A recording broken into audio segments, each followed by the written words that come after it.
today we're drinking nut milk. And I'm gonna show you guys exactly why you should probably consider drinking some plant milk, why it's good for you, and I'm also gonna dive into explaining what's going on a little bit with the dairy industry and why you might wanna opt for this. A lot of this has to do with the shit and the pus that's in the milk you're drinking today. So you might wanna stop, it's up to you depending on what you want. If it's your first time over here, guys, make sure you guys subscribe. I'm gonna do a lot of reviews for you guys so you guys know exactly what to eat at the end of the day. You guys will probably hear me say the word nuts more times than I'd like, but it is what it is. The reviews go, guys, we're going on taste now. So we're changing our format. Everything's on taste so that you guys can just get the best tasting plant-based foods.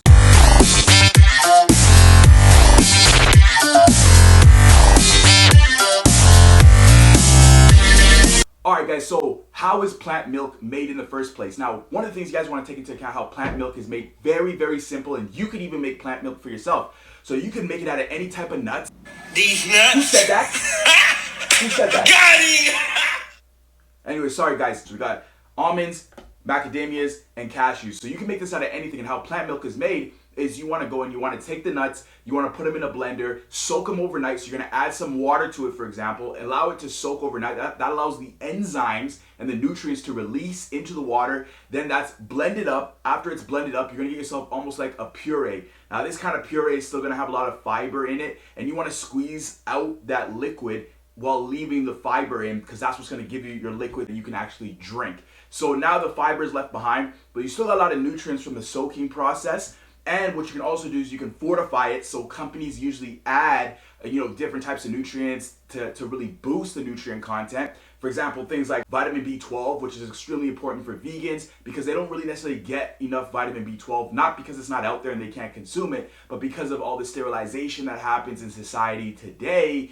You're not getting as much B12 as you would if you went vegan, let's say 500 years ago. This stuff is fortified, so if you're thinking vegans can't get enough nutrients on board, get out of here. It's fortified, fool. Now, I want to also talk about the dairy industry. Now, one of the reasons why you guys might want to go plant-based milk-wise is because when you guys gotta understand, like, dairy cows are artificially inseminated. So that means that they're impregnated, right? So these cows are impregnated. They're milked 10 months out of 12 months of the year. This is done consistently for the course of 2 years. That's 20 months that they're consistently being milked. And then on top of that, they're living in these harsh conditions, stressful environments. This is causing an influx of bacteria inside of their body, stressful conditions, hormonally speaking, it's all over the place. I mean, just think of yourself. Half of you've been on quarantine for 3 months and can barely stand it. These cows are in completely crazy, unnatural living conditions that no animal should have to live through. So what ends up happening now is you've got this freakish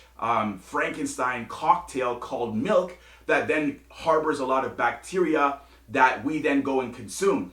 Now, believe it or not, there's actually an allowable amount of bacteria or pus that's allowed to be in your milk, just like there's an allowable amount of shit that's allowed to be in your milk. And you got to think, again, this cow is going to go and release the milk. Of course there's going to be shit in it. Of course there's going to be pus in it. So the FDA, or you're in Canada or wherever you are around the world, guaranteed there's an allowable amount of pus that's allowed in your milk. Okay, so we're going to go ahead right now. We're going to sample all these milks, and then I'm going to give you a score of 10 out of all these milks so you guys know which one your boy likes to drink. Maybe it might help you guys make a good decision. So we've got our silk cashew milk over here. I always get the unsweetened. That way it's doesn't have too much sugar in it. You don't get the unsweetened. You got a lot more sugar in it, doing a lot more harm to the body. So we want to make sure we're healthy too. Then we've got our Macadamia, made out of macadamias. I love macadamias, so this one's probably going to be phenomenal. Then we've got our almond milk over here, bam, right there. So I'm going to sample each one, give you a taste test or a taste grade out of 10. Let's go from there.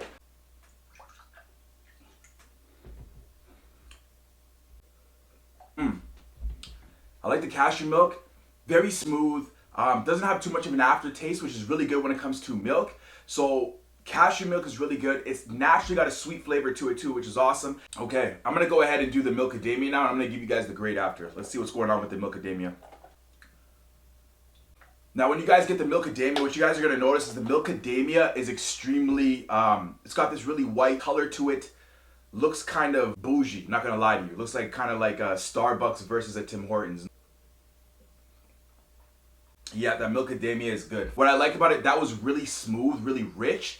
It really gets into the body real quick. It's not as thick as the cashew milk, and I like that. That really is really refreshing, right? No, not And there's not too much of an aftertaste either, which I love. Okay, now let's go for our almond milk over here, baby. The almond milk isn't bad either. What I notice about the almond milk, there's a little bit of it, you can taste the almond aftertaste, right? Now I can see why some people might not want that almond aftertaste. So for me, after looking at all of these and how they taste, for me, I would say the Macadamia for me is number one. I'm gonna have to give the Macadamia a solid 9 out of 10. I just felt like I was going on a ride, like it was an experience for me. I've never been to Disneyland, but I feel like if I went to Disneyland, it'd be like drinking Macadamia. Now, the other thing I wanna go, let's talk about cashew milk. The cashew milk was really good too. It was more thicker than the macadamia milk, but you know what? I like the flavor, it was kind of sweet. Your boy likes sweet things, so you know what, at the end of the day, for me, this cashew milk, I'm gonna go ahead and give the cashew milk a solid 8 out of 10 because it was still really phenomenal. I could see this tasting really good in cereal or, you know, just drinking it on its own.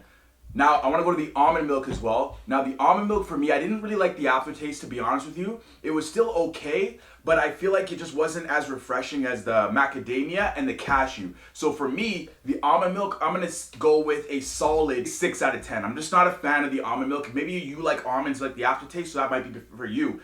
But there it is, guys. There's our breakdown of plant milk. I hope you guys go ahead and try them. Let me know which one you guys like in the comments, or if there's something you guys want me to review. I'll go ahead and do that for you guys too. Hope that helped you guys out. Go ahead, you guys can pick this up at your grocery store. It's your boy Jason Krista. We're building muscle every day, learning tips every day over here on this channel. I'll see you guys in the next episode.